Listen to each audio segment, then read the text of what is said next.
Dear everyone, greetings from Asian Productivity Organization. Hope everyone is staying safe and healthy during this pandemic. This is live from the APO Secretariat office in Tokyo, Japan, and we welcome all our viewers from APO member countries and beyond. I am Asaitambi Monikam from APO Secretariat, and I thank our viewers for joining us on this APO Productivity Talk series. And today we will discuss about enhancing cherishing persons with disabilities productivity. In many of our APO member countries, poverty is a reality for persons with disabilities. The health and well-being of persons with disabilities are at greater risk. Education and employment opportunities are negligible. Persons with disabilities are often among the most vulnerable in society. It is often harder for persons with disabilities to improve their livelihood and take advantage of economic opportunities due to the exclusion they experience. So it is essential for us to include them in our workforce. Currently, many organizations are working harder to uplift the life of people with disabilities around the world. And today, we are going to discuss about one such organization's activities from Japan. To share more insights with us, I'm honored to welcome our guest speaker, Mr. Yosuke Ishikawa, Program Director, Global Issues Department, the Nippon Foundation, Tokyo, Japan. Good afternoon, Mr. Yosuke. How are you? Good afternoon, Asai-san. I'm fine, thank you. How are you? Thank you. Yeah, thank you. Before we get into further detailed discussion on the topic, let me share a video clip to just give an idea what the Nippon Foundation is doing. Have a look. At Davos 2019, we put disability inclusion center stage for the first time and made a worldwide call. So this is a crisis, but there is a solution. To help end the disability inequality crisis by putting disability on the global business leadership agenda. One influential CEO stood with us, Paul Pullman, along with Virgin Media, Omnicom Group and One Young World. Together, we launched the Valuable 500 and asked 500 of the world's biggest business leaders and their brands to join. 500 companies, let's make it possible. Because difference is about humanity. I'm so proud that Virgin Media has joined the Valuable 500. All great leaders need to do the right thing by their people. We need to make our organisations far more accessible and open to difference. We need to celebrate those differences. Leaders with the ambition and influence to transform the global business system, shaping a society that includes everybody. I do reason. Sometimes cooperate, but always feel close in the most. And now we have reached our milestone of 500 CEOs, representing over 20 million employees in 35 countries. These include some of the world's most influential organizations. Each and every one of our CEOs has committed to working together to bring real change. What began as a campaign is now a system change community, powered by the Nippon Foundation and supported by the World Economic Forum and the International Disability Alliance. This community of global pioneers will now work together to future-proof business, the economy and wider society. I am on a mission to ensure that nobody gets left behind. Together, we believe that everybody has value, everyone can be capable, and no one should be excluded. Thank you for joining us. Disability is our business.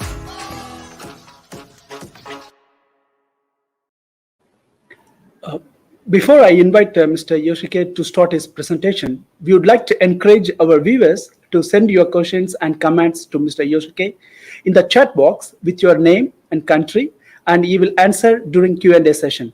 Mr. Yosuke, now the floor is yours. Hello, everybody. Asai-san, first of all, thank you so much for your introduction. Hello, everybody. I am Yosuke from the Nippon Foundation. Thank you very much for joining my P-Talk today. It is absolutely an honor for me to be able to speak at this talk today. So I hope the video was interesting. That was a video of the Valuable 500, which is one of the initiatives that we support. Today, I would like to introduce our activities regarding disability inclusion, not only the Valuable 500, but others as well, and show how it relates to productivity. This will include not only successful case studies, but also some difficulties facing and how we are trying to overcome this. So let me start off by introducing about the Nippon Foundation a little bit. We are a foundation who has been operating from the 1962. Our main source of funding comes from revenue from the motorboat racing, which is one of the 4 government-controlled sports for which gambling is allowed in Japan. Last year's grant was this number, as you can see, 434 million, which consists of maritime projects and non-maritime projects, and also international projects. The budget of each one of them was 168, 217, and 49, respectively. So a little bit more about what we aim as a foundation. So through social innovation, we aim to achieve a society where all people support one another, reducing the burdens and challenges that they face together. Some programs are supported by us, and some are directly implemented by us, which makes sometimes difficult for our partners to understand about us, to understand what we do. We usually actively get involved from the planning phase of the project and discuss it with the organizations, which are the future grantees. This means that we do not just sit and read proposals and decide whether to fund them or not. We go out to the field and discuss with the people on the ground, and at the same time, we do research as well, so that our projects are as innovative as possible.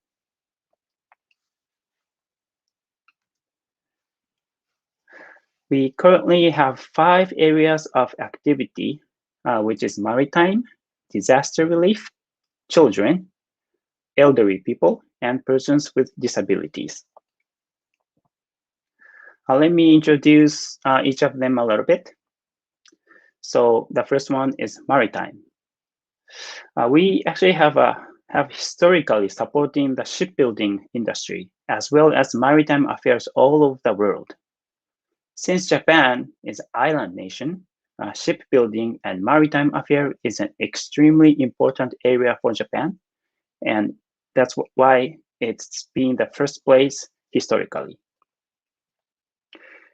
Next, regarding disaster relief, although this is mainly a domestic project, it's a very interesting project.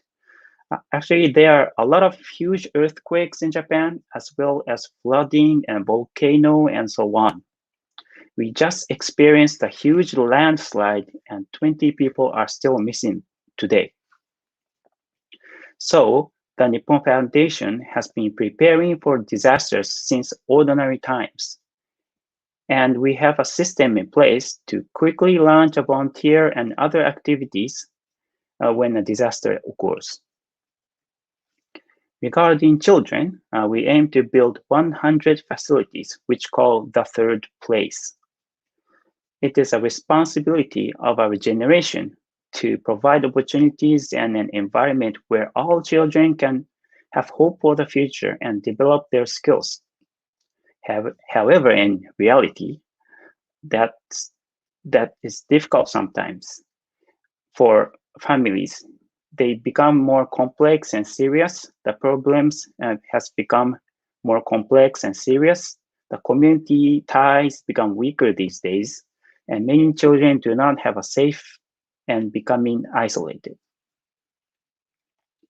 So that's why we build the third place, meaning not school, not home, but the third place across the country. This is a place where children can spend time in an environment where they feel safe and secure, and they can develop a sense of self-affirmation, the ability to relate to others and society, lifestyle habits, study habits, and other skills that will help them survive and become independent in the future. So using this facility as a hub, we partner with governments, like local governments, NPOs, citizens, businesses, and researchers to create a local child-rearing community where no one is left behind, aiming to create a society where everyone raises everybody's child. Regarding the elderly, we have been supporting elderly care facilities to innovate historically. They used to have multiple people in one room at facilities, which means no privacy, but we changed it. They used to be in remote areas in Japan, isolated from the original communities, but we changed that as well. So we have had a lot of innovations in this field, and we are even challenging more these days. And finally, today's topic, persons with disabilities. Our support in this field adds up to 1.2 billion US dollars up to date, and which means that it's an important field of activity for us. Within the persons with disabilities field, I am in charge of half of the international projects related to disability inclusion at this foundation. So it was a little bit of long introduction, but let me start explaining about my work. So let's first of all, let's think about what disability is, what it is. Let's think about it. Well, a simple answer could be, well, it's an impairment, right? Well, not really. This is a really traditional answer. To explain this, please take a look at this figure. There's a man in front of stairs, which he cannot go up with his wheelchairs.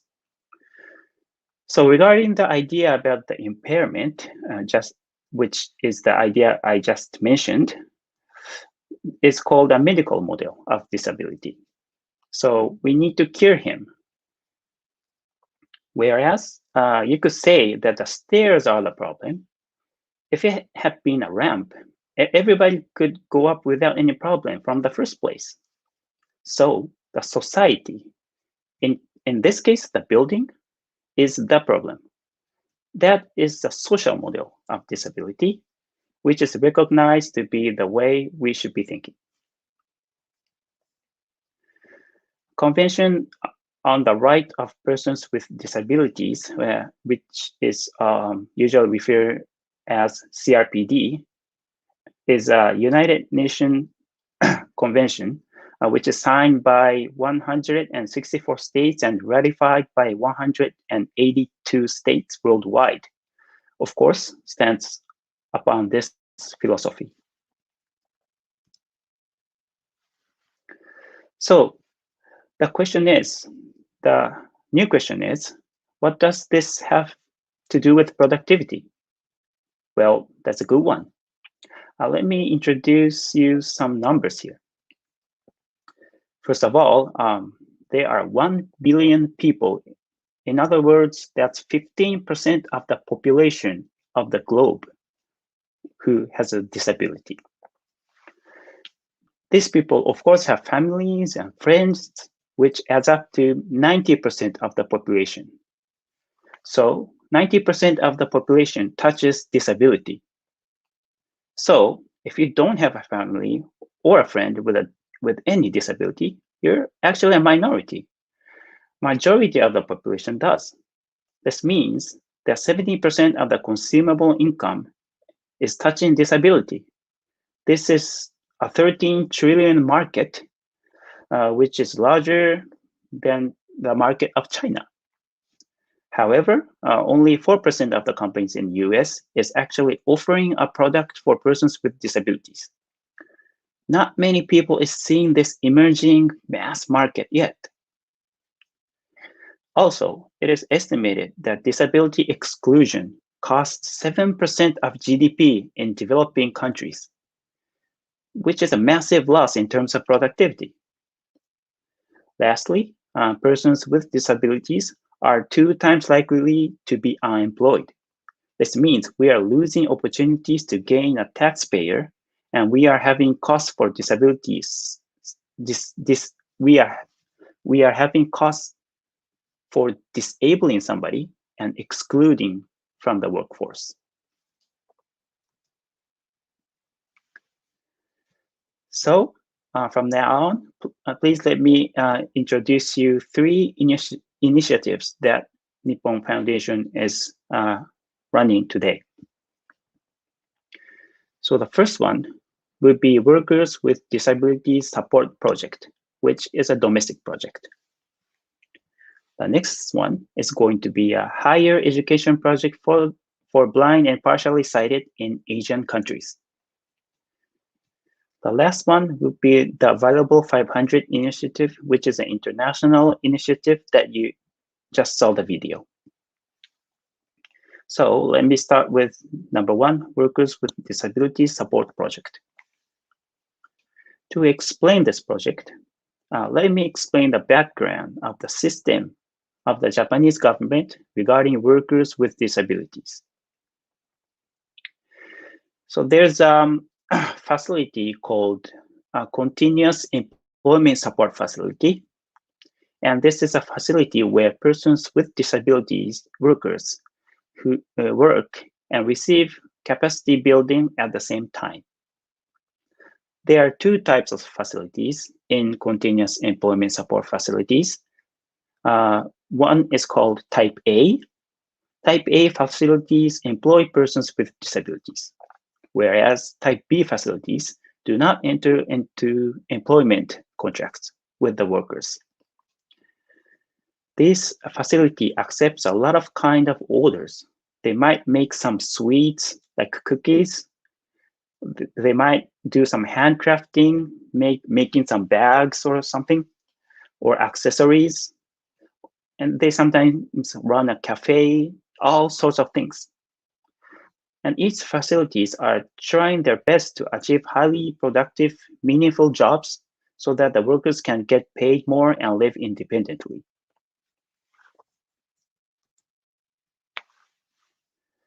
So let me introduce our project. For Type B facilities, the average wage per hour is 223 Japanese yen, which is less than 1/4 of the minimum wage of 902 Japanese yen today. This is clearly not the right situation, and we wanted to improve this. So that's the issue that we're trying to solve in this Workers with Disabilities project. So we came up with a wage doubling plan. We looked at the situation very closely and came up with a lot of ideas, and we implemented a lot of ideas. And let me introduce one which is performing pretty nicely. Although the capacity of each facility to accept orders is not always a large number, which will lose productivity, where there would be approximately 20 or 30 workers in each facility, and there are 13,000 facilities in Japan, which adds up to 300,000 workers in Japan, which is a huge number. Therefore, our solution was to establish a system for joint orders with prefectures in Japan. We are digitalizing the ordering system so that the users will not need to order once and arrange among hundreds of facilities. They just have to make an order and that's it. All the management of between the facilities are done in the back end. As a result, in Tottori Prefecture, which is a prefecture that we did the first test case, we have almost doubled the income of the persons with disabilities in type B facilities from 11,000 Japanese yen monthly to 19,000 Japanese yen monthly. And this was done in 2 years. This marks one of the most highest prefectures in Japan in terms of wage in the type B facilities. And moreover, if you look at the facilities that the Nippon Foundation worked with, which were 10 of them, the monthly wage was about 50,000 Japanese yen, which is more than 3 times of the national average. So today we are trying to spread this test case, and we have already started working with 2 other prefectures, and we are planning to go even more. So the next project which I would like to introduce is the higher education project for the blind and the partially sighted. This project started by OnNet project in the 90s, where we aim to use computer access technology in a very effective way so that students can access education. The OnNet was then carried forward to a higher education and employment support project, which is stated number 2 in the slide. This is the project that is still running today. In this project, we build capacity of the universities in Asian countries to accept students who are blind and partially sighted. We start by establishing Disability Student Support Center and provide them with equipment, training materials, and so on. We have expanded this education support project to employment support these days as well. When we started the higher education project, there were only 300 students with visual disability in universities. But there are currently 2,500 students attending the countries that we support, which is a massive leap.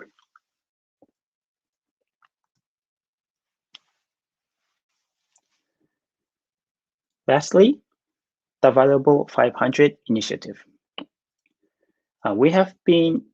Historically, we have been investing heavily in education, and we have created so many opportunities for persons with disabilities and have produced thousands of college graduates across Asian countries. Although college graduates are a valuable asset in each country, it has been difficult for them to gain access to any job or a job to demonstrate their full potential. Therefore, with the Valuable 500 initiative, which was founded by Caroline Casey, the woman you can see on the top, and which is chaired by Paul Pullman, the gentleman in the bottom, who is an ex-CEO of Unilever Global. We are promoting this network for companies to promote disability inclusion in business. Therefore, with the Valuable 500 initiative,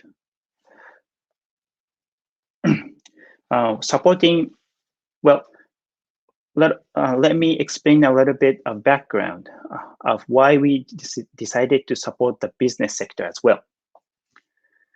So we have been supporting the education system, and we have been supporting minority disability groups. But just by supporting these groups or reaching out to public institutions will not bring about effective social change. That was something that we noticed. Unless the majority of the society changes, the world will never change. So we are trying to mainstream disability inclusion in business by demonstrating that it is essential for the sustainable growth of the companies to take into account of the 15% of the global population. And since business is the largest and most powerful sector on this planet, we hope that this leads to a social change. So let me further explain what we actually do with this initiative. But actually we do a lot of things, but let me try to introduce the one that I'm showing in the slide. The first one is networking. We are forming a network of executives like CEOs and CHROs through meetings, seminars, and digital platform tailor-made for the 500 companies. When we talk to people in charge of inclusion on the ground, the most often request to us is that they want to know what other companies are doing, like good case studies. Since disability inclusion is not only about human resource, but it's about culture of the company, marketing, designing the product, and so many factors of business. They are always lacking the right information, and a lot of people are having difficulties. So we want to solve this by forming a network between people. The second one that I would like to introduce here is the brand experience audit. So we are developing a digital toolkit to audit the brand experience for persons with disabilities to make sure the whole experience is inclusive. So this is always what we hear from B2C companies especially. So this is what we're trying to do. The last one would be the valuable representation. So we do not see persons with disabilities in media often enough, although they are 15%. Do we? And the power of media is incredible. We are developing a media bank of inclusive photos and videos so that inclusive photos and videos are available on market. And what we see on the media, like internet and posters and everywhere, reflects the reality that the 15% of the population has a disability. And more is actually coming. So please get updated. Please be updated with what we are doing. And we are always happy to have collaborations with any organizations like NGOs, think tanks, companies, and we would always love to speak with you. Thank you very much for listening. Mr. Yosuke, for your wonderful presentation, and it was really an eye-opening for me. And I'm really impressed to know how the Nippon Foundation is contributing to include the PWDs. And certainly, I agree that person with disabilities are contributing to the diversity that nurtures new ideas and support businesses become more competitive in a diverse marketplace. From your presentation, I understand that the Nippon Foundation is supporting to increase like a wage doubling plan for the person with disabilities, and also the higher education project for blind and partially sighted people. And also you're supporting the valuable 500 initiatives. Actually, from that perspective, I really understand that like businesses can improve their competitive edge if they take steps to integrate the underrepresented groups like people like with the disabilities into their workforce.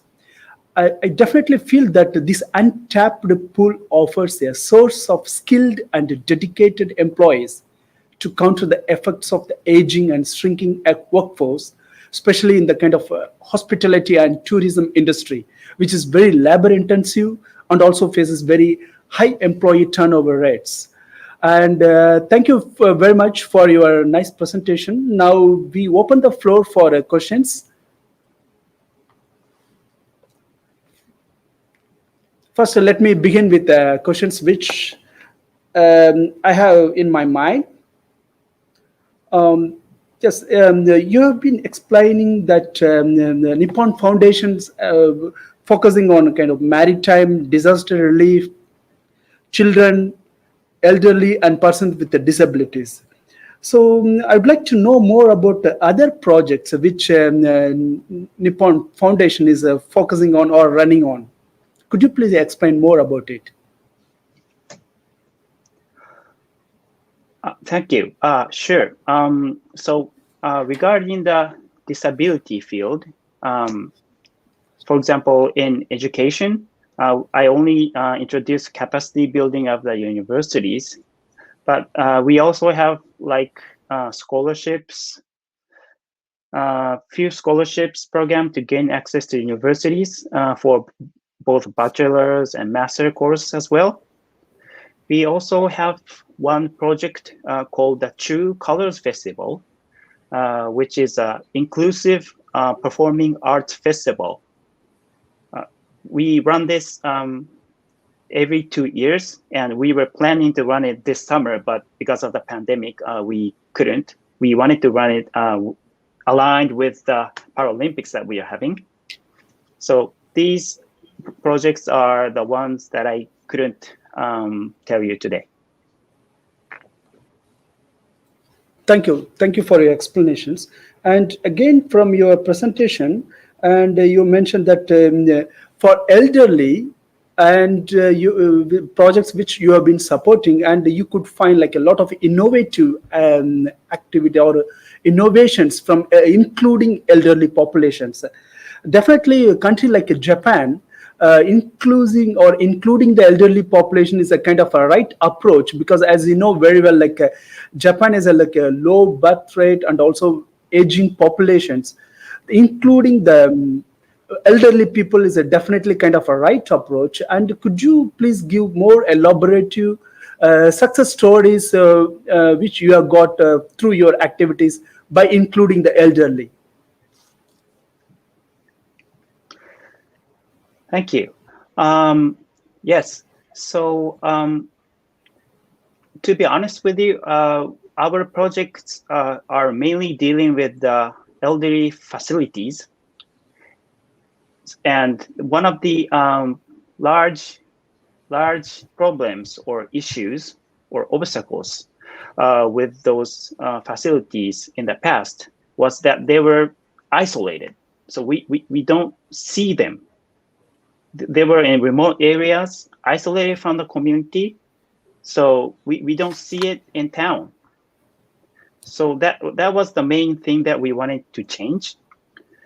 And so one example about what we did was we have been deploying about 30,000 welfare vehicles all around Japan. But what vehicles, right? This was the aim was to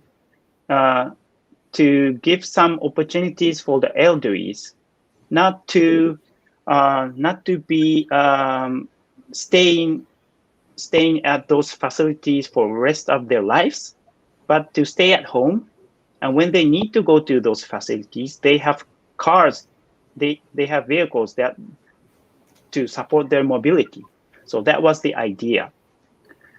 These days, thanks to, of course, not only our support, but things have changed, and there are a lot of elderlies living in their homes, being able to be inside the community. So that's the one change we made. Thank you. Thanks for that explanations. And regarding my next questions, so you have been supporting the different Japanese companies. So do you have a kind of a quota system for those companies in Japan? What is your opinion about it? Yes, thank you very much. So first of all, yes, we have a quota system in Japan for companies. For private sector, any company is required to hire an employee with disabilities were 2.3% or above. So that, if you do the math, if you are larger than 44 or 45 employee company, you have to have a person with disability employed. So that's the system what we run today. And of course, since we have 15% of persons with disability in the population, it's always a good thing to have this quota system.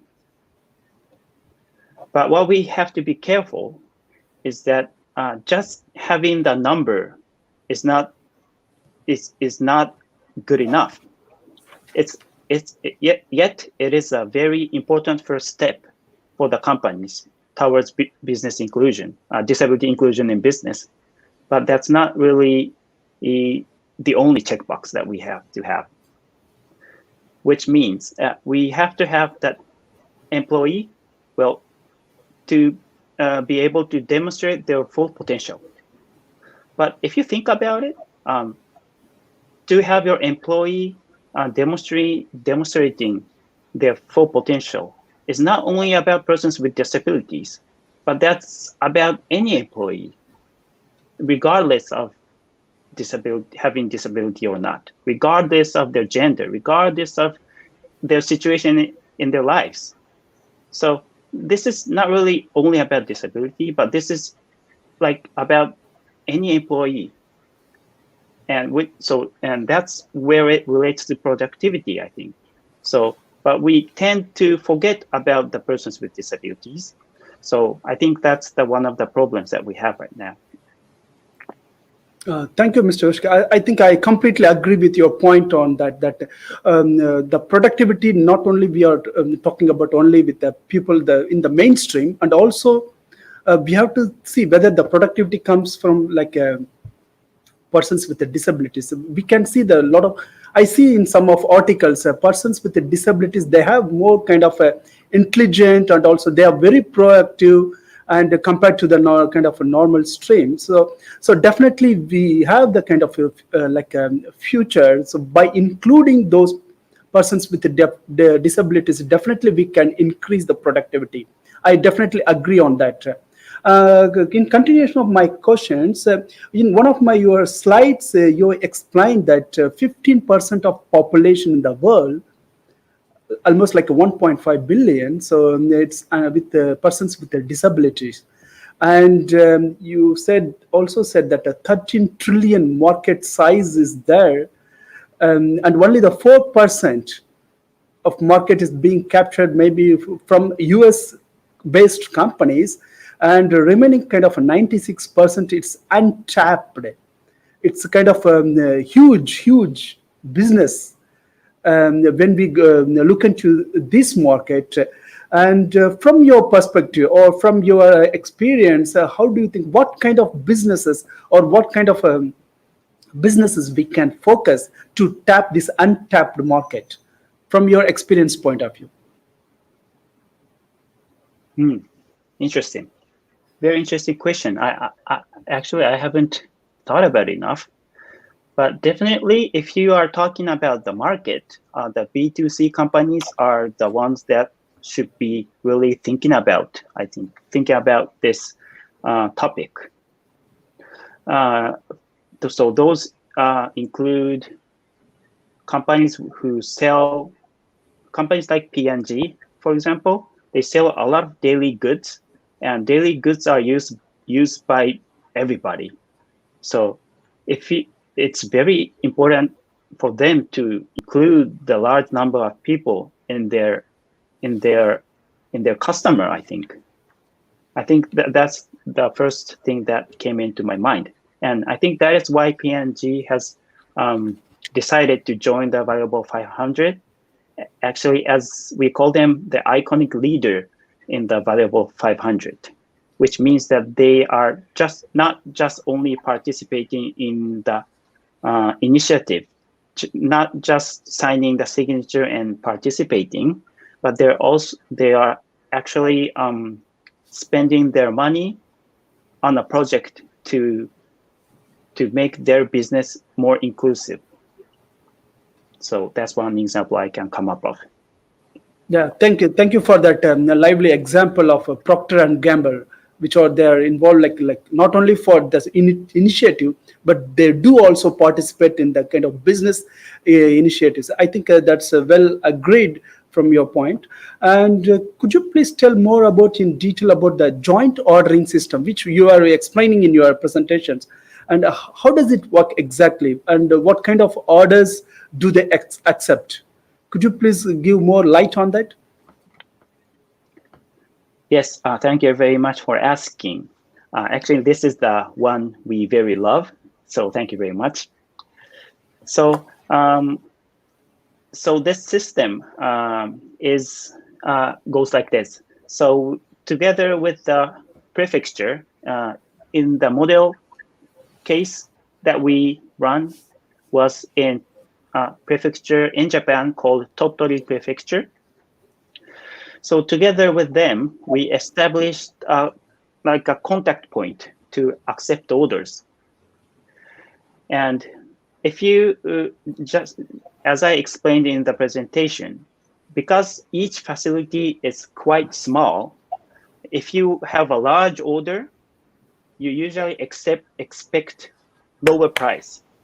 But if you have a large number that you want to order, the reality was that you have to make those order into small pieces and bits, and you have to order in different facilities, which nobody would never want to do.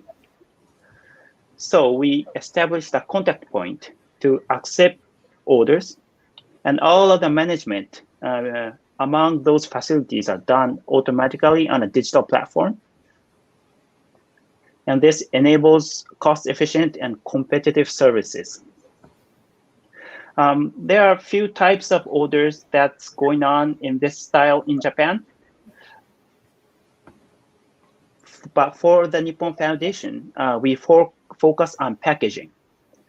So when I say packaging, it's like, for example, like if you are a company and you have so many different products, and you have like an assortment box A, assortment box B, assortment box C, and you have to make each of maybe like, I don't know, 10,000 assortment box each. That kind of job, like putting all the different product into boxes and you have to package it and stuff like that. So that's what we call packaging. I don't really know the right name, but we call it packaging. And that's one of the things that we do, that we focus on packaging right now. Okay, thanks for that interesting information about the joint ordering systems. So do you think this kind of systems available anywhere else in the world, or just where it is started only in Japan? So what is your comment on that? Thank you. Actually, I don't know. I would be very curious to know how other countries are running their facilities. I'm in charge of the international project, so yeah, I should know. Thank you, thanks. And in connecting with that joint ordering system, so you said it is a kind of one example, right? So can you give us more examples of like ideas that you have implemented in Japan or elsewhere in the world? Yes, I had we had a lot of ideas, and we have implemented a lot of ideas. Most of the idea was how to add value to the service that the facilities are giving. So for example, a lot of facilities make cookies or bakes bread, but sells them at a very low price, which makes the productivity extremely low. So we had examples like starting a very, very neat, clean, very pretty cafe or a restaurant, so that they don't sell the cookies like one cookie box in $1, but they can sell those cookies in $10. we also had some restaurants. We do a lot of restaurants. We even started one chocolatier, which is they make their craft-made chocolates. So these small chocolates are like $5, which is very high added price. We have brewery. They produce beers. We have wineries, forestries, and flower shops, and a lot of ideas. But they were only focusing on how to make added value within one facility. But the innovation that we did in Tottori Prefecture was to combine all those massive workers into one platform, which is a totally different way of thinking.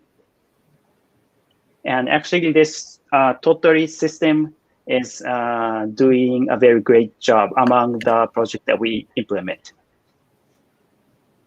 Thanks for that interesting information again. And I have another few questions regarding your ongoing activities with Sumitomo Life Insurance. I got this kind of information from your website. So Nippon Foundation has been collaborating with the different Japanese companies for creating an inclusive society and promoting diversity in the workplace. And one such example is collaborating with the Sumitomo Life Insurance Company. And the project, if I'm right, it's called Tomo Work. It's like a friendly Tomodachi, right? Tomo Work. So could you please explain more about it? It looks very interesting from the name tag itself or branding itself. So I'm curious to know exactly how it involves to include for inclusive society and promotion of diversity in the workplace. Thank you. Yes, Sumitomo Life Insurance Company is a member of the Valuable 500. And we wish to collaborate as much as possible with the companies who's committed in this initiative. And to be honest with you, Tomo Work is 100% run by the Sumitomo Life Insurance Company. And we just love what they're doing.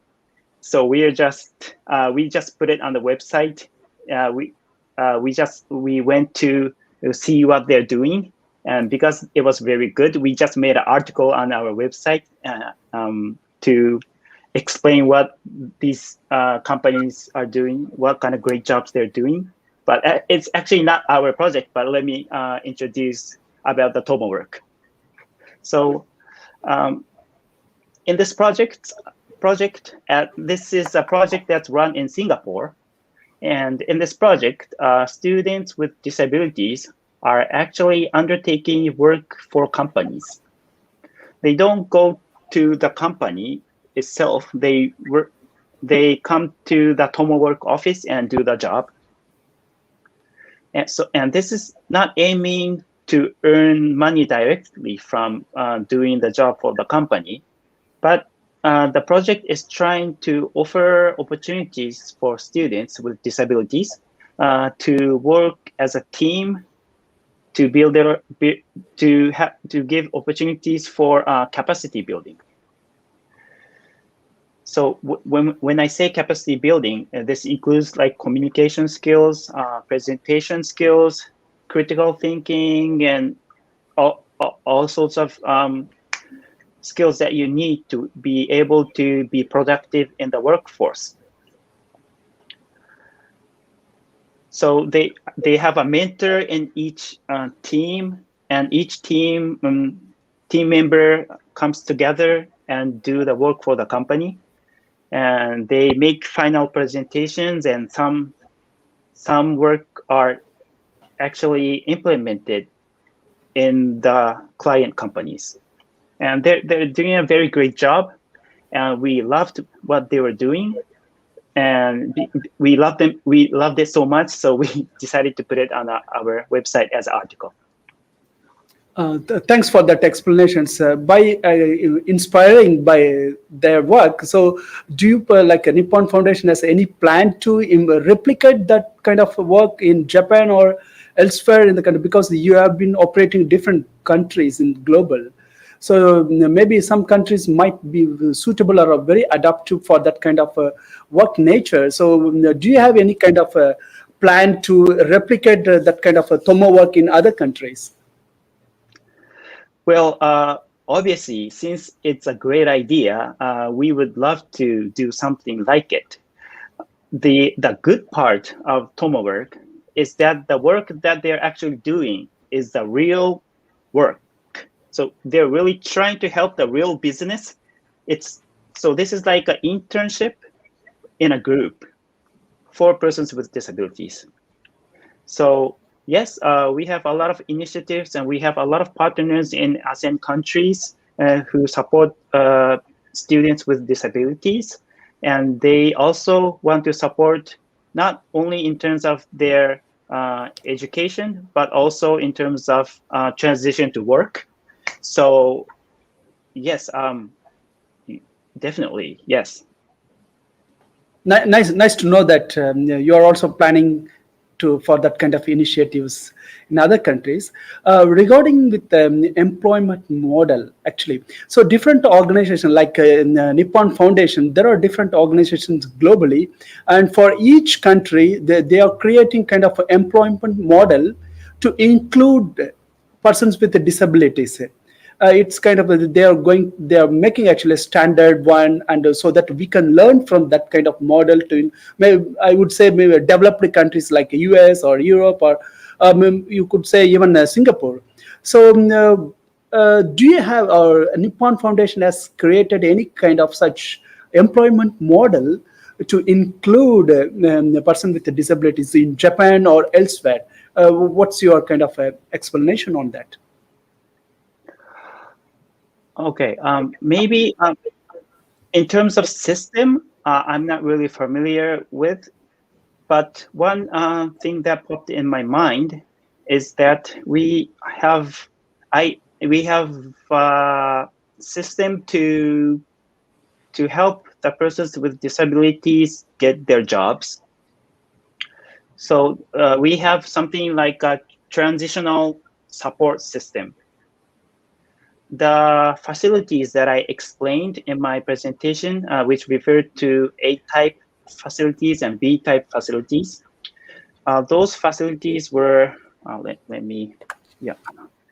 So these are continuous employment support facilities.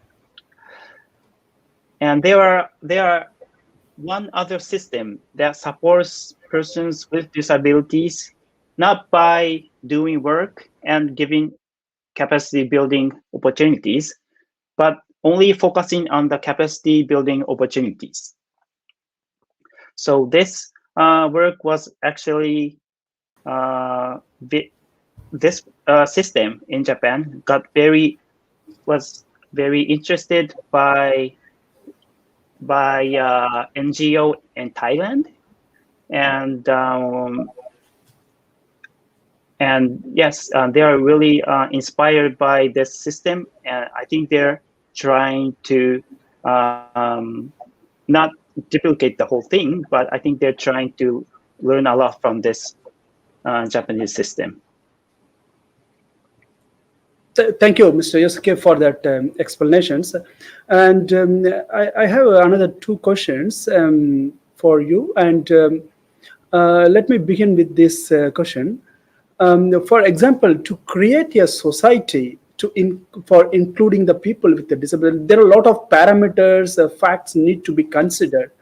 So from your perspective, so what is needed exactly to create a society that will facilitate the social participation of the persons with the disabilities? What do you think? That's a very big question, isn't it? There are a lot of systems, a lot of things to say about the system, of course, but I have a feeling that everything comes back to the majority. As I said in the presentation, if the majority does not change, the society will never change. But if the majority does change, if the majority of the people notices that the persons with disability, of course, are capable of working, of course, are capable of performing arts. I mean, everybody is different. That's the only thing that we have in common, which is we are different. So I think noticing that is the indicator that we have to look at. So that's why the Nippon Foundation, we are not only doing projects on the ground, period, but we are doing projects on the ground, and also we're trying to show the world how these projects went, what we learned with a lot of partners like the Valuable 500. And that's why it's a very honor for me to be able to speak at this session today as well. Thank you. Thanks a lot. Dear viewers, I would request again, if you have any questions or comments, please post in the chat box. We will try to respond to your questions, whatever may be. And Mr. Yosuke, we will go for the final one. And could you please summarize your key takeaway messages for our viewers today? Oh, thank you. Sure. I hope now we share the truth of disability, that there are so many people, 1 billion people, and I hope that we share that why we should not leave anyone behind and be inclusive in order to gain high productivity and sense of belonging to the society at the same time. And maybe this is like off the topic, but I really think that everybody is different and everybody changes. If anybody is disabled at some point in their lives, if you get old and everything, so this is always about ourselves. This is not something that anybody, I think anybody is related to disability. So yeah, I hope that we share the understanding. I hope that we share and understand the truth of disability.